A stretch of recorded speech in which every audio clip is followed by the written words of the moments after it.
11ஆம் அதிகாரம்.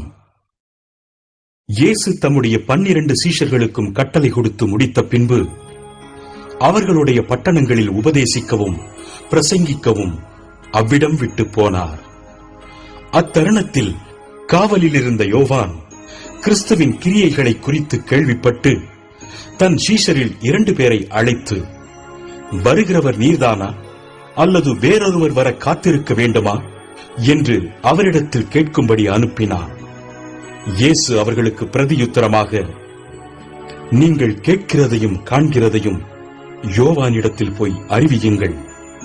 குருடர் பார்வையடைகிறார்கள், சப்பானிகள் நடக்கிறார்கள், குஷ்டரோகிகள் சுத்தமாகிறார்கள், செவிடர் கேட்கிறார்கள், மரித்தோர் எழுந்திருக்கிறார்கள், தரித்திரருக்கு சுவிசேஷம் பிரசங்கிக்கப்படுகிறது. என்னிடத்தில் இடரலடையாதிருக்கிறவன் எவனோ அவன் பாக்கியவான் என்றார். அவர்கள் போன பின்பு இயேசு யோவானை குறித்து ஜனங்களுக்கு சொன்னது என்னவென்றால், எதை பார்க்க வனாந்தரத்திற்கு போனீர்கள்? காற்றினால் அசையும் நாணலையோ? அல்லவென்றால் எதை பார்க்க போனீர்கள்? மெல்லிய வஸ்திரம் தரித்த மனுஷனையோ? மெல்லிய வஸ்திரம் தரித்திருக்கிறவர்கள் அரசர் மாளிகைகளில் இருக்கிறார்கள். அல்லவென்றால் எதை பார்க்க போனீர்கள்? தீர்க்கதரிசியையோ? ஆம், தீர்க்கதரிசியை பார்க்கிலும் மேன்மையுள்ளவனையே என்று உங்களுக்கு சொல்லுகிறேன். அதெப்படி எனில், இதோ நான் என் தூதனை உமக்கு முன்பாக அனுப்புகிறேன். அவன் உமக்கு முன்னே போய் உமது வழியை ஆயத்தம் பண்ணுவான் என்று எழுதிய வாக்கியத்தால் குறிக்கப்பட்டவன் இவன்தான். ஸ்திரீகளிடத்திலே பிறந்தவர்களில் யோவான் ஸ்நானனை பார்க்கிலும் பெரியவன் ஒருவனும் எழும்பினதில்லை.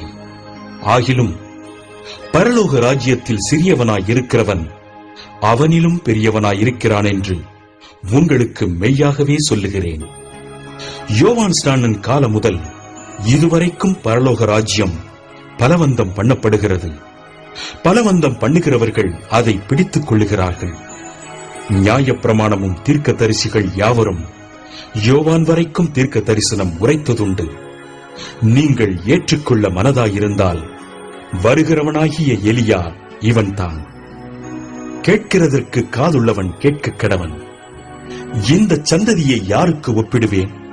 சந்தை வெளிகளில் உட்கார்ந்து தங்கள் தோழரை பார்த்து, உங்களுக்காக குடல் ஊதினோம், நீங்கள் கூத்தாடவில்லை, உங்களுக்காக புலம்பினோம், நீங்கள் மாரடிக்கவில்லை என்று குறை சொல்லுகிற பிள்ளைகளுக்கு ஒப்பாயிருக்கிறது.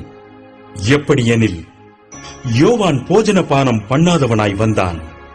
அதற்கு அவர்கள், அவன் பிசாசு பிடித்திருக்கிறவன் என்றார்கள். மனுஷகுமாரன் போஜனபானம் பண்ணுகிறவராய் வந்தார்.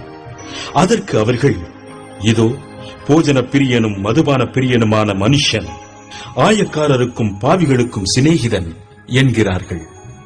ஆனாலும் ஞானமானது அதன் பிள்ளைகளால் நீதியுள்ளதென்று ஒப்புக்கொள்ளப்படும் என்றார். அப்பொழுது தமது பலத்த செய்கைகளில் அதிகமானவைகளை செய்ய கண்ட பட்டணங்கள் மனம் திரும்பாமற் போனபடியினால் அவைகளை அவர் கடிந்து கொள்ளத் தொடங்கினார். கோராசீனே, உனக்கு ஐயோ! பெத்சாயிதாவே, உனக்கு ஐயோ! உங்களில் செய்யப்பட்ட பலத்த செய்கைகள் தீருவிலும் சீதோனிலும் செய்யப்பட்டிருந்ததானால் அப்பொழுதே இரட்டுடுத்தி சாம்பலில் உட்கார்ந்து மனம் திரும்பியிருப்பார்கள். நியாய தீர்ப்பு நாளிலே உங்களுக்கு நேரிடுவதை பார்க்கிலும் தீர்வுக்கும் சீதோனுக்கும் நேரிடுவது லகுவாயிருக்கும் என்று உங்களுக்கு சொல்லுகிறேன். வான பரியந்தம் உயர்த்தப்பட்ட கப்பர் நகுமே, நீ பாதாள பரியந்தம் தாழ்த்தப்படுவாய். உன்னில் செய்யப்பட்ட பலத்த செய்கைகள் சோதோமிலே செய்யப்பட்டிருந்ததானால் அது இந்நாள் வரைக்கும் நிலைத்திருக்கும். நியாய தீர்ப்பு நாளிலே உனக்கு நேரிடுவதை பார்க்கிலும் சோதோம் நாட்டிற்கு நேரிடுவது லகுவாயிருக்கும் என்று உங்களுக்கு சொல்லுகிறேன் என்றார். அந்த சமயத்திலே இயேசு சொன்னது, பிதாவே, வானத்துக்கும் பூமிக்கும் ஆண்டவரே, இவைகளை ஞானிகளுக்கும் கல்விமான்களுக்கும் மறைத்து பாலகருக்கு வெளிப்படுத்தினபடியால் உம்மை ஸ்தோத்திரிக்கிறேன். ஆம் பிதாவே, இப்படி செய்வது உம்முடைய திருவுளத்துக்கு பிரியமாயிருந்தது. சகலமும் என் பிதாவினால் எனக்கு ஒப்புக் கொடுக்கப்பட்டிருக்கிறது. பிதா தவிர வேறொருவனும் குமாரனை அறியான். குமாரன் எவனுக்கு அவரை வெளிப்படுத்த சித்தமாயிருக்கிறாரோ அவனும் தவிர வேறொருவனும் பிதாவை அறியான். வருத்தப்பட்டு பாரஞ்சுமக்கிறவர்களே, நீங்கள் எல்லாரும் என்னிடத்தில் வாருங்கள், நான் உங்களுக்கு இளைப்பாறுதல் தருவேன். நான் சாந்தமும் மனத்தாழ்மையுமாயிருக்கிறேன். என் நுகத்தை உங்கள் மேல் ஏற்றுக்கொண்டு என்னிடத்தில் கற்றுக்கொள்ளுங்கள். அப்பொழுது உங்கள் ஆத்துமாக்களுக்கு இளைப்பாறுதல் கிடைக்கும். என் நுகம் மெதுவாயும் என் சுமை லகுவாயும் இருக்கிறது என்றார்.